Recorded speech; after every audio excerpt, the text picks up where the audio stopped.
우리가 성경 전체에서 가장 중요한 장 중에 하나가 창세기 3장일 것입니다.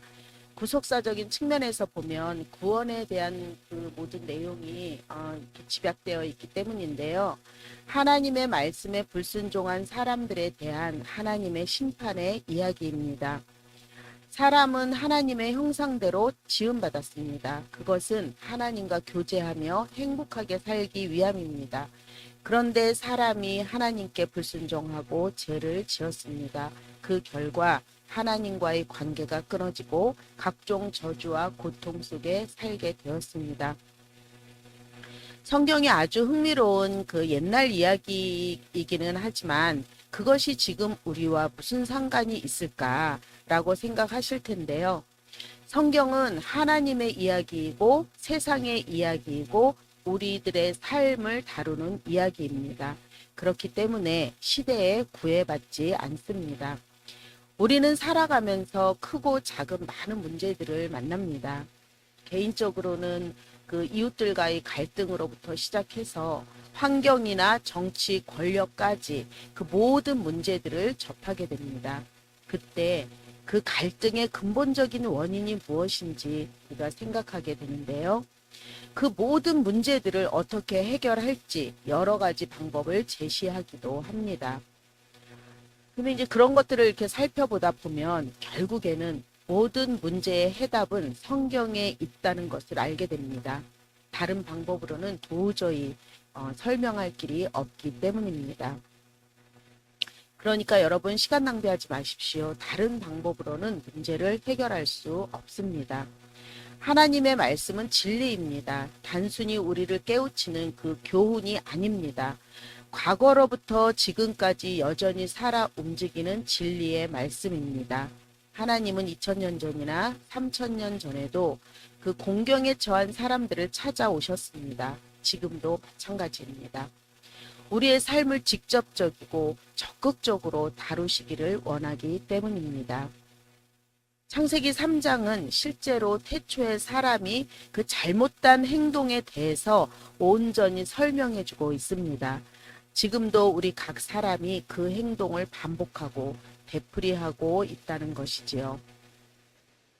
전도서 기자가 해 아래 새 것이 없다라고 한 이유도 이것입니다.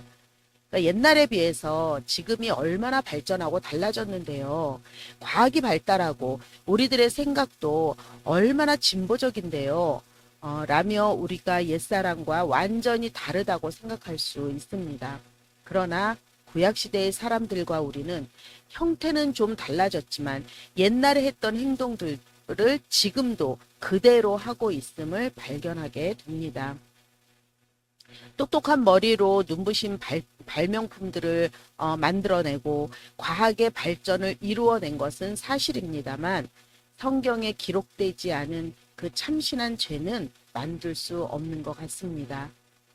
생각해 보십시오. 지금 우리가 짓고 있는 죄들은 다 옛날 사람들이 생각해낸 죄들입니다. 그것을 행동으로 옮긴 죄입니다. 인간의 본질은 변하지 않습니다. 창세기 3장에 나오는 모습이 오늘날 세상 사람들에게 그대로 나타나고 있습니다. 이러한 모든 근본적인 문제의 원인은 하나인데요. 하나님에 대한 잘못된 태도에서 모든 문제가 뻗어 나왔다고 할 수 있습니다. 창세기 3장 8절입니다. 그들이 그날 바람이 불 때 동산에 거니시는 여호와 하나님의 소리를 듣고 아담과 그의 아내가 여호와 하나님의 낯을 피하여 동산 나무 사이에 숨은지라.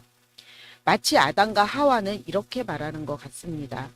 저기 나무 뒤에 숨으면 모르고 지나가실 거야. 그 후에 나가면 별탈 없겠지? 하나님 소리가 나면 또 숨으면 되지 뭐. 아담과 하와는 그 순간만 모면하면 될 것이라고 생각했습니다. 그런데 여러분, 동산 전체가 하나님의 것입니다. 나무 앞과 뒤도 하나님의 것이고 온 우주 만물도 하나님의 것입니다. 이 세상은 하나님이 만드시고 하나님이 주인이십니다.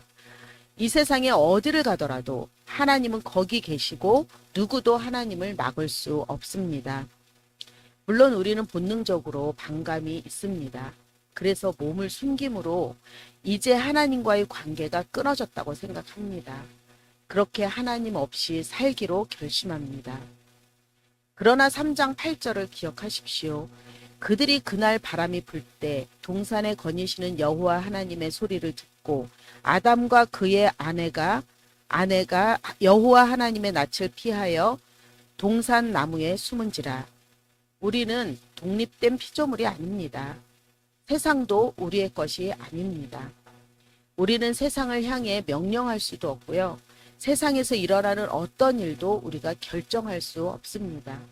이 세상은 하나님이 만드셨고 하나님이 주인이십니다. 하나님이 세상을 다스리시고 통제하시는 것은 당연한 일이죠. 그러므로 하나님은 우리를 찾으시고 우리의 삶을 뚫고 들어오셔서 개입하시고 우리를 인도하십니다.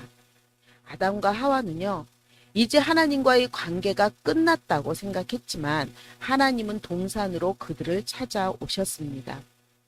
하나님은 태초에 자기의 형상대로 사람을 만드시고 말씀하셨습니다. 사람은 그 소리를 들었고 그때 세상은 완벽한 낙원이었습니다.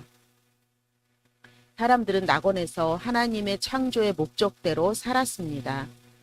어느 순간부터 사람은 하나님의 말씀을 더 이상 듣고 싶지 않았습니다. 믿지 않았습니다. 관계가 끝났다고 생각했습니다. 아니, 끝내려고 했습니다. 그런데도 하나님은 계속 말씀하십니다. 아담과 하와가 나무 뒤에 숨었을 때 내가 어디 있느냐 라고 아담을 부르십니다. 그 소리를 들은 두 사람은 외면할 수 없었고 숨은 데서 나오지 않을 수가 없었습니다. 그렇습니다. 하나님은 우리를 여러 가지 방법으로 부르십니다.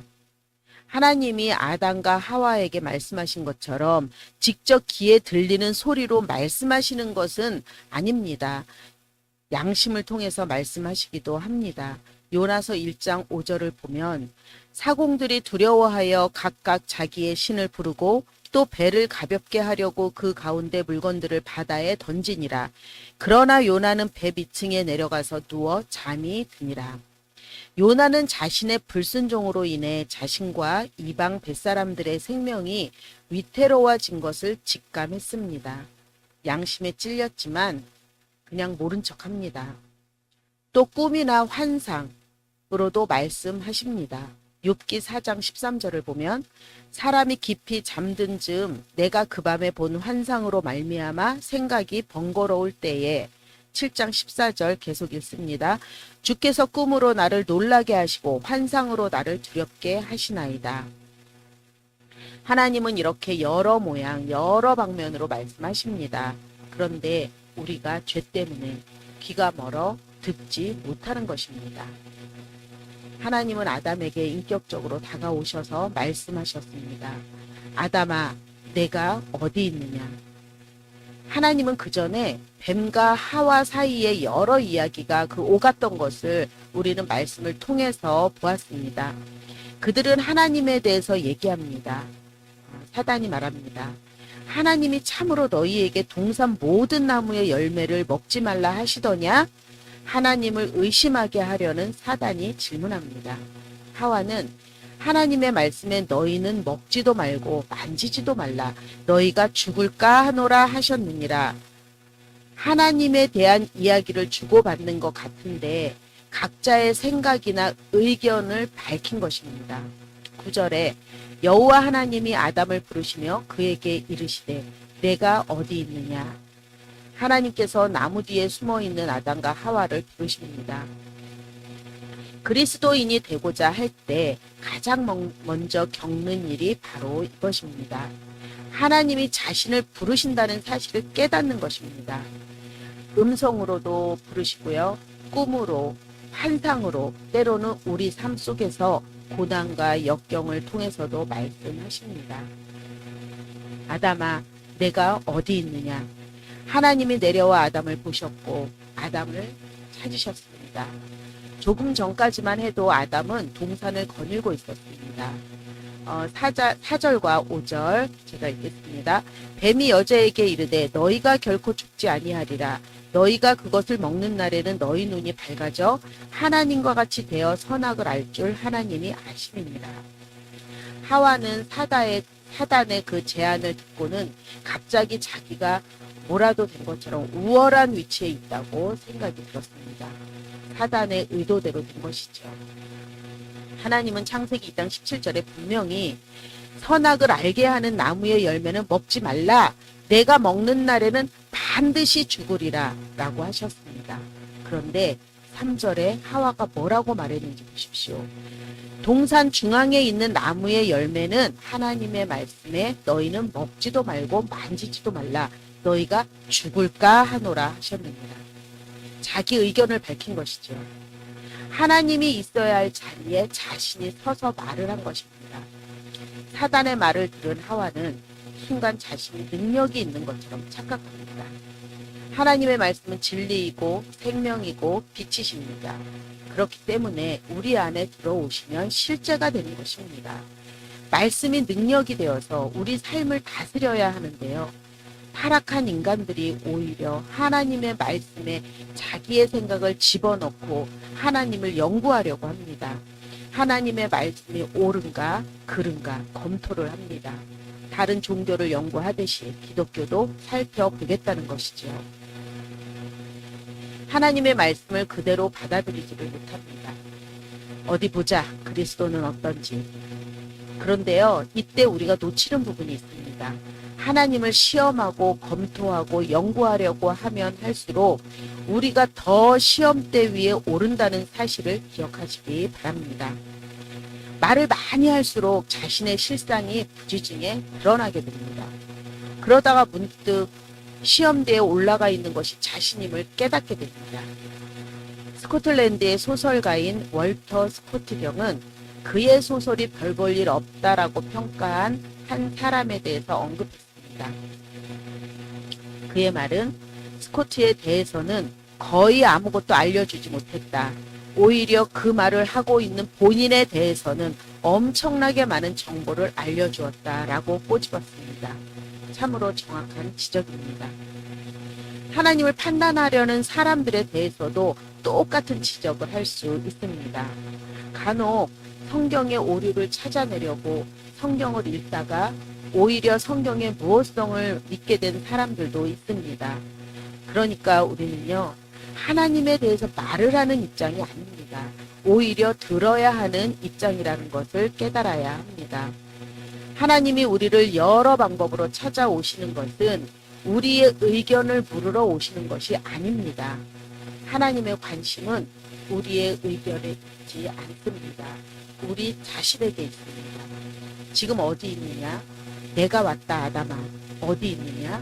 나는 너를 찾고 있다. 나는 너 개인에게 관심이 있다. 라고 말씀하시는 겁니다.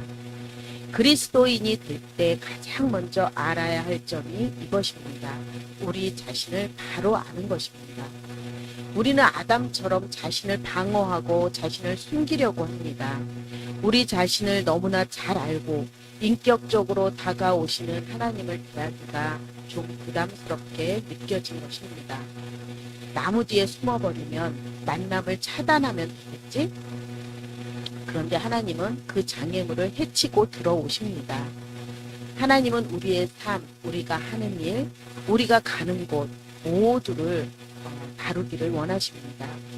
이렇게 하나님과의 인격적인 만남이 시작되면 좀 상황이 난감해지기도 하는데요. 우리 앞에 계신 하나님을 어떻게 대면해야 할까? 우리 자신에게 관심이 있다고 하시는 하나님 앞에 우리도 인격적인 결단을 해야 합니다.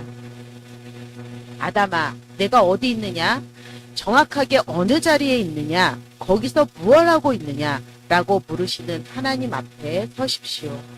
그리고 나면 벌거벗어서 부끄러워했던 아담처럼 우리의 실상과 처지를 똑바로 보게 되고요. 우리가 현재 있는 자리, 우리들이 원래 있어야 할 자리를 똑바로 알게 됩니다. 아담은 얼마 전까지는 하나님이 이 낙원, 이 동산에 오실 때까지 기쁘게 맞이했습니다. 하나님이 오시기를 고대하고 하나님이 오시면 기쁨으로 활짝 웃으면서 달려가 맞이했습니다. 그런데 지금은 나무 뒤에 숨어버렸습니다. 하나님은 말씀하십니다. 아담아, 어디 있느냐? 거기는 내가 있을 자리가 아니다. 어서 나오너라. 하나님이 우리 각 사람에게도 말씀하십니다. 내가 어디 있느냐? 세상의 삶 속에서 어떤 자리에 있느냐? 좀 더 구체적으로 말씀드리면요. 내가 나를 얼마나 알고 있느냐? 내가 나를 얼마나 생각하고 있느냐?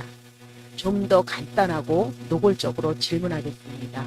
여러분은 성경을 처음부터 끝까지 읽어본 적이 있으십니까? 성경을 전혀 읽지 않고 어떻게 하나님에 대해서 알 수 있습니까? 우리는 그저 편견에 사로잡혀서 쉽게 하나님에 대해서 말하는 경향이 있습니다. 여러분, 양심의 소리에 귀를 기울이고 반응하고 행동하십시오. 하나님은 우리가 세상 지식의 나무들 뒤에 숨어 있는 것을 잘 아십니다. 그렇게 나무 뒤에 숨어 있으면 하나님의 진리를 똑바로 볼 수 없습니다. 하나님을 알려는 노력은 하지 않고 단순히 감정에 흔들리는 종교로 생각하지 마십시오. 기독교는 하나님의 진리를 온전히 계시하고 우리에게 다가오는 종교입니다.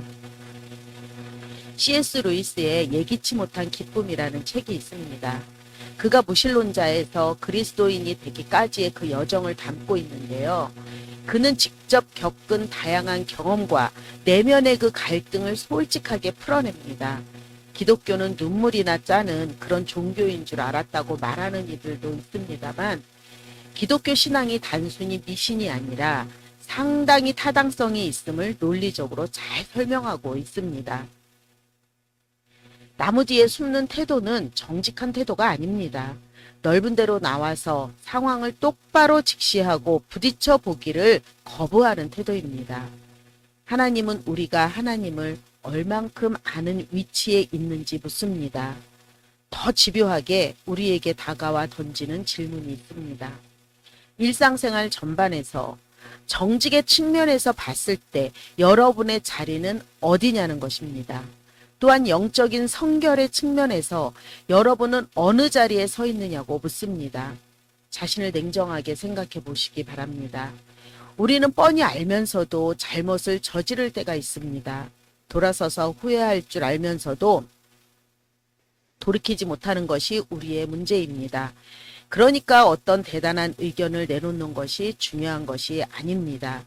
자기 자신을 아는 일이 중요합니다.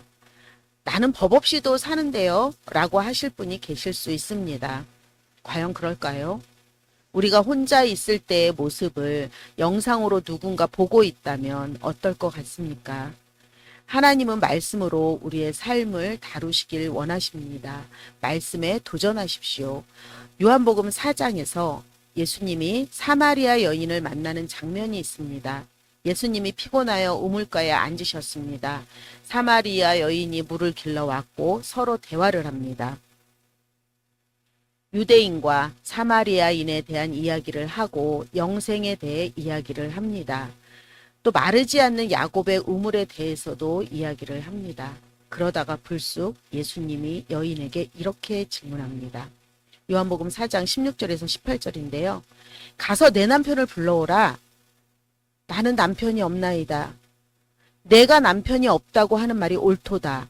너에게 남편이 5이 있었고 지금 있는 자도 내 남편이 아니니 내 말이 참되도다. 사마리아 여인은 예수님과 영생을 얘기하고 야곱의 우물에 대해서 얘기했습니다. 그러나 그 여인은 음란한 삶을 살고 있었습니다. 예수님은 그것을 알고 계셨습니다. 나무 뒤에 숨은 아담에게 아담아 내가 어디 있느냐 라고 말씀하신 것은 나무 뒤에서 나오라, 넓은 데로 나오라, 나는 너에 대해 전부 알고 있다 라는 것입니다. 이것은 하나님이 우리 모두에게 하시는 말씀입니다. 하나님은 우리의 죄와 허물 그리고 우리의 억울함까지도 알고 계십니다.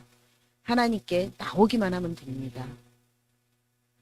사랑하는 여러분, 여러분 자신과 여러분의 삶을 똑바로 보십시오. 나는 어떤 사람이지? 어떤 생각을 좋아하고 어떤 상상을 하고 즐기는가? 또 부끄러운 일을 하면서도 놓지 못하고 품고 있는 것이 아직도 있습니까? 무엇인지 솔직하게 생각해 보시기 바랍니다. 다윗을 보십시오. 그는 어느 날 유혹을 받았고 정욕에 사로잡혔습니다. 그래서 간음을 저질렀는데 더 큰 잘못은 그 사실을 은폐하기 위해서 살인까지 한 것입니다. 하나님은 그 일을 기뻐하지 않으셨습니다. 그래서 종 나단을 보냈습니다. 나단은 다윗 함께 그 수수께끼를 냈습니다. 자기 양이 많은데 하나밖에 없는 남의 양을 빼앗은 사람의 이야기를 한 것입니다.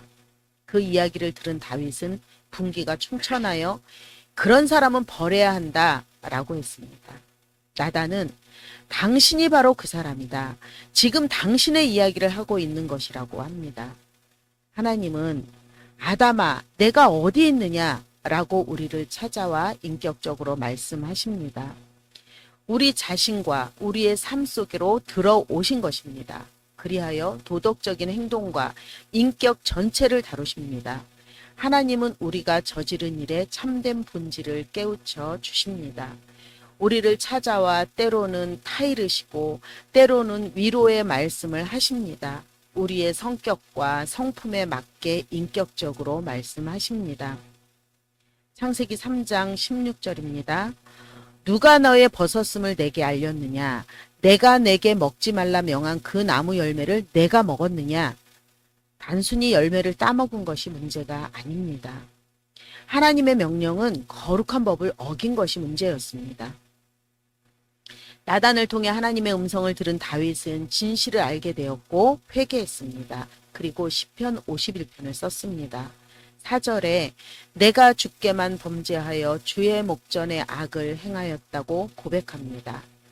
그가 지은 죄의 무서움은 단순히 간음에 있는 것이 아닙니다. 물론 그렇다고 해서 간음한 것이 잘한 일은 아닙니다. 분명히 악한 일입니다. 그러나 그보다 더 무서운 것은 하나님을 거스리고 하나님의 법을 어겼다는 것입니다. 여러분, 우리는요, 하나님의 형상대로 지음받은 존재입니다. 그에 합당한 삶을 살도록 지음받았습니다. 하나님과 교제하며 하나님과 즐거워하며 살아야 합니다. 의롭고 거룩하고 참되고 바르게 살아야 하는 존재입니다. 죄의 무서움은 하나님의 창조의 질서를 거스르는 것입니다. 문제는 우리가 죄를 어떤 특정 행동만을 생각하고 있는데요. 하나님이 죄라고 하신 것은 죄입니다. 다른 말로 미화해서는 안 됩니다. 여러분은 지금 어디에 있습니까? 하나님을 사랑하고 하나님을 기뻐하는 자리에 있습니까? 여러분의 가장 큰 관심은 하나님의 영광과 존귀를 위해 사는 일입니까? 그렇지 않다고 생각하시는 분은 그 생각을 다시 생각하십시오. 요즘은요, 많은 사람들이 하나님보다 체면을 중요시하는 것 같습니다. 하나님의 마음을 헤아리기보다 사람들의 눈치를 더 살핍니다. 체면이라는 가면을 쓰고 믿음 생활을 하는 경우를 종종 볼 수 있습니다. 그것은 하나님을 거스리는 것이고 하나님을 거스리는 것은 죄입니다. 누가복음 15장 21절 그 탕자의 비유인데요. 거기서 탕자는 아버지께 이렇게 말합니다. 내가 하늘과 아버지께 죄를 지었사오니 이것이 죄의 본질이고 우리의 실상입니다. 하나님은 우리를 찾아와 인격적인 이야기를 하실 뿐 아니라 심판을 알리심으로 회개하게 하십니다. 하나님이 태초에 동산에서 하신 말씀을 기억할 것입니다. 하나님은 아담과 하와를 찾아와 숨어있던 자리에서 불러내셨습니다. 그리고 그들의 죄를 보여주신 후에 심판을 선언하셨습니다. 심판 이야기를 하니 마음이 불편하실 수도 있습니다. 심판을 좋아할 사람은 아무도 없으니까요. 그러나 좋아하든 좋아하지 않든 이것은 명백한 사실입니다. 하나님은 숨어있던 사람을 찾아내셨습니다. 나 이제부터 하나님을 안 믿고 교회 가지 않을 거야 라고 이야기를 해도 소용없습니다. 그렇다고 해서 하나님을 떠날 수 있는 것이 아닙니다. 하나님은 한 번 잡은 손은 절대로 놓지 않으십니다.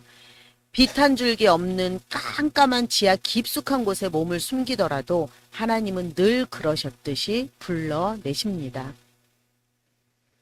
하나님의 심판은 죄의 결과입니다. 창세기 3장 15절에 하나님은 말씀하십니다. 내가 너로 여자와 원수가 되게 하고 내 후손도 여자의 후손과 원수가 되게 하리니 여자의 후손은 내 머리를 상하게 할 것이요 너는 그의 발꿈치를 상하게 할 것이니라. 뱀의 후손과 여자의 후손이 영원히 싸울 것이라고 선언하셨습니다. 우리는 거룩하고 고상하고 하나님의 뜻에 합당하게 살고 싶습니다. 그런데 세상에는 우리를 유혹하는 것이 너무 많습니다. 이것이 우리의 삶 속에서 뱀의 후손과 여자의 후손의 싸움인 것입니다. 도덕적인 문제로 싸우고요. 순결의 문제로 싸우고 정직의 문제로 싸웁니다. 그러다가 세상의 흐름이 우리를 주저앉히기도 합니다. 세상이 변했잖아요. 다들 그렇게 해요. 그 흐름에 맞서 싸우는 것이 얼마나 힘이 드는지 모릅니다. 세상 조류를 따라 살면 편할 수 있겠지요. 그러나 사단의 말을 듣고 금지된 열매를 따먹었을 때 어땠습니까? 율법을 지킬 필요가 없이 편하게 살 줄 알았습니다. 완전한 자유를 누리며 살 줄 알았습니다. 그런데 오히려 그 죄로 인해 족쇄가 되어 몸부림치는 신세가 되었습니다. 그뿐 아니라 자식을 낳는 수고를 하고 생존을 위해 고된 일과 경쟁도 피할 수 없게 되었습니다. 가시와 엉겅퀴 같은 장애물과도 싸워야 합니다. 여러분은 하나님이 창조하신 세계에 살고 있는 하나님의 피조물입니다. 피하고 싶어도 피할 수 없고 도망가고 싶어도 도망갈 수 없습니다. 숨은 곳에서 나와서 하나님을 만나십시오. 하나님이 숨은 데서 나오라고 부르시는 것은 단지 정죄를 위해서만은 아닙니다. 그 정죄를 믿고 인정할 때 다시 낙원으로 돌아갈 수 있음을 알려주시기 위해서입니다. 하나님은 독생자 예수님을 우리에게 보내주셨습니다. 낙원을 지키고 있는 구름과 불칼을 제치고 다시 낙원으로 들어갈 수 있는 길을 예수님이 열어주실 것입니다. 예수님은 우리가 받아야 할 죄의 심판을 대신 받으셨습니다. 이제 그를 믿는 자는 당당하게 동산 입구를 지나 기쁨의 나라로 들어갈 수 있습니다. 사랑하는 여러분, 여러분에게 말씀하시는 하나님의 음성을 들었다면 나오십시오. 그리고 큰 소리로 자비를 구하십시오. 결코 내치지 않으실 겁니다. 요한복음 6장 37절은 내게 오는 자는 내가 내쫓지 아니하리라. 하나님은 여러분의 억울하고 부끄럽고 비참하게 실패의 자리에 숨어 있는 것을 다 알고 계십니다. 그 자리에서 나오십시오. 그리고 부르짖으십시오. 하나님이 구해 주실 것입니다. 그것을 믿는 아름다운 교회 성도님들 되시기를 간절히 바랍니다.